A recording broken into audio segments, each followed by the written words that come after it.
Hello everyone, আসসালামু আলাইকুম। আমেরিকানদের কিছু বৈশিষ্ট্য যা আমার কাছে ভীষণ অদ্ভুত লেগেছে, বাট আলটিমেটলি দিন শেষে ভীষণ শিক্ষণীয়, সেটা শেয়ার করবো আজকের ভিডিওতে।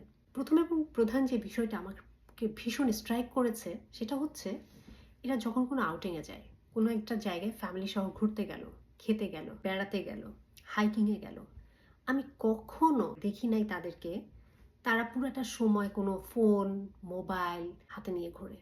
একটু ভিডিও করা, একটু ক্লিপ নেওয়া, একটু রিলস দেওয়া, এগুলো তো আসলে আমরা খুবই দেখে অভ্যস্ত। কিন্তু এখানে পুরো ক্যাম্পাসে আমি কখনোই দেখি নাই কোনো ছেলে বা মেয়ে কোনো একটা জায়গায় দাঁড়ায় ছবি তুলছে বা ভিডিও করছে বা রিলস বানাচ্ছে বা ভিতরে ক্যাম্পাসের ভিতর থেকে হাঁটতে হাঁটতে ছবি তুলছে বা কিছু করছে। খুবই খুবই রেয়ার। পার্কে যখন দেখি বাচ্চাদের সাথে যখন প্যারেন্টরা আসে, খুব অ্যাক্টিভলি বাবা এবং মা যিনিই আসুক না কেন, ইভেন দাদি নানি গ্র্যান্ড প্যারেন্টও যারা আসেন, তারা দেখি বাচ্চাদের সাথে স্লাইড খাচ্ছে, দোলনায় দুলছে, খেলছে, হাসছে, কথা বলছে, ইন্টারাক্ট করছে। এই বিষয়টা আমার কাছে এত ভালো লেগেছে এবং এত শিক্ষণীয় মনে হয়েছে যে এরা হচ্ছে ফার্স্ট ওয়ার্ল্ড কান্ট্রি, টেকনোলজিক্যালি এত উন্নত। আমরা যেমন সবসময় মোবাইলটা হাতেই থাকে বা ছবি তোলা ভিডিওর মতো থাকে, এরা একদমই না। তুললেও একটা বা দুইটা, খুবই রেয়ার। আমি একদমই দেখিনি মোবাইল নিয়ে ওই যে ঘুরছে বা ছবি তুলেই যাচ্ছে, দাঁড়িয়ে ছবি তুলছে। এটা আমার কাছে ভীষণ অবাক লেগেছে যে এরা যে সময়টাতে যে জায়গাতে থাকে বা যাদের সাথে থাকে, কোয়ালিটি টাইম কিভাবে স্পেন্ড করতে হয়, you can learn from them. একটা জিনিস আমি খুবই অবাক হয়েছি, সেটা হচ্ছে এদের সাজসজ্জা, কাপড় চোপড়। অ্যাটলিস্ট আমি যে স্টেটে আছি, জেনজি বলেন, এখানে আমি কাউকে রঙিন কাপড় পরতে দেখি না। সব প্যাস্টেল শেড, ব্ল্যাক, হোয়াইট। এই ব্ল্যাক হোয়াইটের বিভিন্ন শেড বলেন, প্যাস্টেল বলেন, নিউট্রাল বলেন, এই হচ্ছে এদের কাপড় চোপড়। মানে অনেক বেশি কালারফুল কোনো কাপড় চোপড় পরে বাইরে যেতে বা অনেক আপনি সাজসজ্জা করে বাইরে যাবেন, it looks a bit odd. হ্যাঁ, বিশেষ করে নতুন প্রজন্মের জেনজি যারা আছে, তারা হচ্ছে পোশাক আশাক সাজসজ্জার ব্যাপারে ভীষণ, মানে কি বলবো, উদাসীন টাইপের। এরা চুলে আবার বিভিন্ন ধরনের কালার করে, লাল, নীল, হলুদ, সবুজ।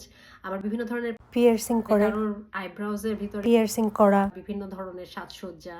বিভিন্ন জেন্ডারের মানুষ এখানে থাকে, তাদের এক একজনের এক এক ধরনের সাজসজ্জা, বাট খুবই ক্যাজুয়ালি যায়। আমরা অনেক সময় সোশ্যাল মিডিয়ায় ভিডিওস দেখি না, যে ইউনিভার্সিটিতে যাওয়ার আগে একটা খুব সিম্পল মেকআপ লুক করছে। সিম্পল মেকআপ লুকের ভিতরে primer, foundation, base makeup, eye makeup, hair colour, আমরা সব কিছু করি।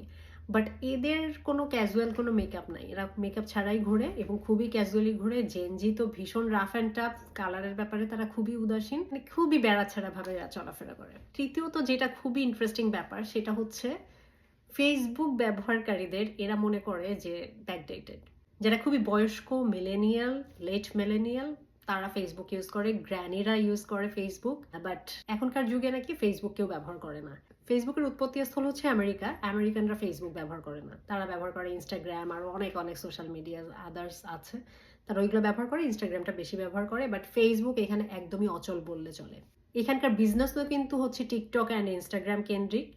ইউএসএতে ফেসবুক কেন্দ্রিক কোনো বিজনেস প্রচার প্রসারেও এরা তেমন ইনভেস্ট করে না। ফেসবুক ব্যবহারকারীদের সংখ্যা খুব কম। যখন এরাদের টার্গেট গ্রুপ থাকে হচ্ছে ওল্ড পিপল, তখনই শুধুমাত্র এরা ফেসবুকে বিজ্ঞাপন দেয়, এছাড়া এরা ফেসবুক ব্যবহার করে না। ব্যাপারগুলো আমার কাছে খুবই ইন্টারেস্টিং লেগেছে, এই জন্য শেয়ার করলাম। আপনাদের কেমন লাগলো লিখে জানাবেন। Thanks for watching, by.